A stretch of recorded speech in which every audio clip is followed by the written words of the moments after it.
Assalamualaikum warahmatullahi wabarakatuh, and a very good morning. I wish to Dr. Abu and my friend Miss Irene.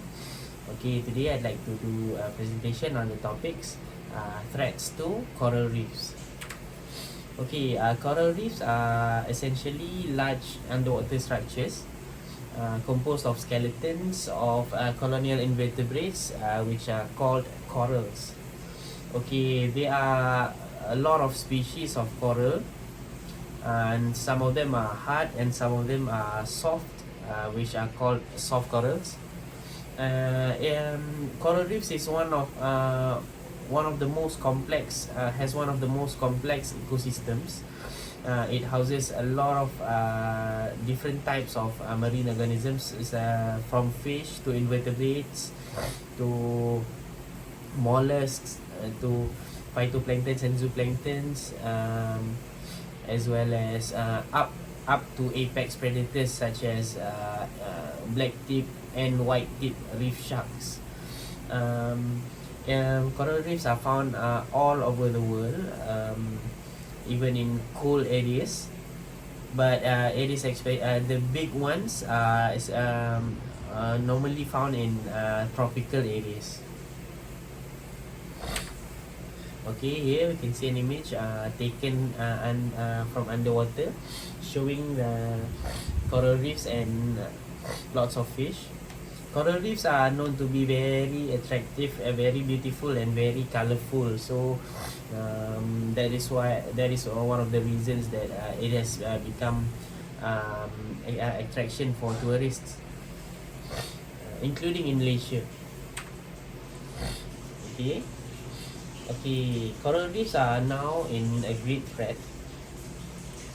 Various human activities can threaten the coral reefs, and fishery and aquaculture activities as well can direct or indirectly disrupt the ecology of coral reefs. Plus, coral reefs are threatened by global warming as well, because there are lots of cases. There are a lot of recent cases where there's a phenomenon called coral bleaching, mainly because of global warming and climate change. Okay, here we can see an image taken showing the coral bleaching phenomena. And another picture we can see, this is a result from a fisheries activity in coral reefs areas, where fishing nets are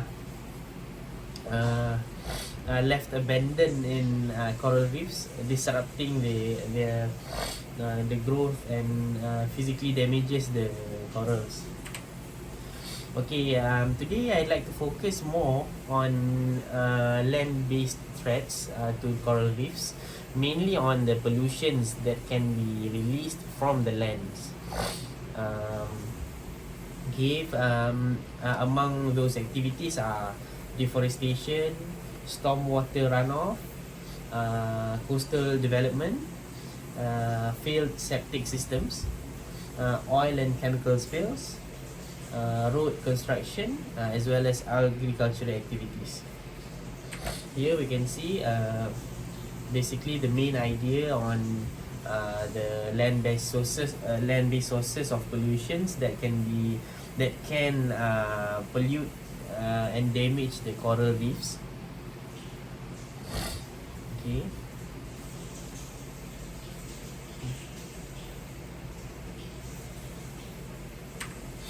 Okay, let's move on the impact. Okay, these pollutions, from what I've mentioned just now, will cause diseases and mortality to corals and all other organisms living around the coral reefs. It will disrupt the ecological functions and the ecosystems as well, the food chain and it will perhaps disrupt several types of marine creatures, and it changes in dynamics and the feeding behaviors of coral organisms in the organisms in the coral reefs areas. Plus, it will prevent the coral growth and reproduction. Okay, fishery activities can physically and ecologically damage the coral reefs by they can damaging fishing gears can physically damage the coral reefs, and the imbalance of harvesting different types of fish. Perhaps if we harvest a lot of mesopredators or predator species such as groupers and snappers, perhaps the ecological balance is will not be balanced anymore, and will slowly destroy the coral reefs. Okay, however, there are ways to combat and ways to mitigate the problem. Okay, perhaps we should establish marine protected areas, which are already being done in Malaysia. And perhaps we can strengthen the marine protected areas or marine parks by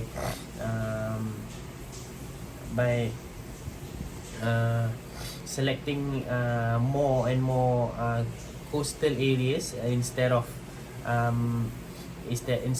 just islands.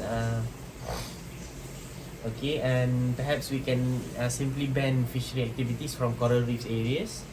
We enforce the law for those releasing the pollutants into coral reef areas from all the land-based activities I've mentioned before.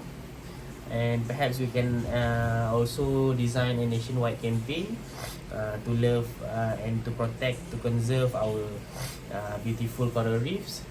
And lastly but not least, we should follow the guidelines in combating the global warming, because global warming is affecting our ocean. It causes the sea to rise, the temperature to rise, and the pH to drop. So it is very bad for the ocean, and we cannot live without the ocean and its resources. Okay, here we can see a beautiful picture of turtle surrounded around the coral reef area. Okay, I personally have found 2 turtles during snorkeling. In my entire life, I found 2, which I found in Pulau Bidung and Pulau Tioman. So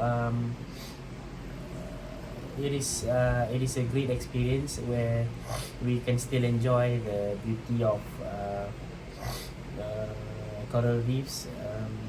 We surely don't want these beautiful coral reefs to disappear in the future.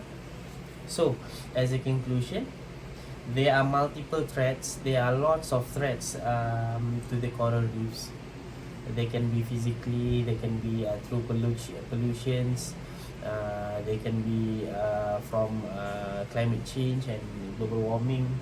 So if there is no action, there is no sudden action taken, we will lose the coral reefs in the future. So I hope we as civilians should play our role in conserving the coral reefs by doing simple things, such as try to be careful with all the coral reefs, and I sure hope as well that we all work together to conserve the coral reefs and for the better future of the fisheries in Malaysia. Okay, thank you.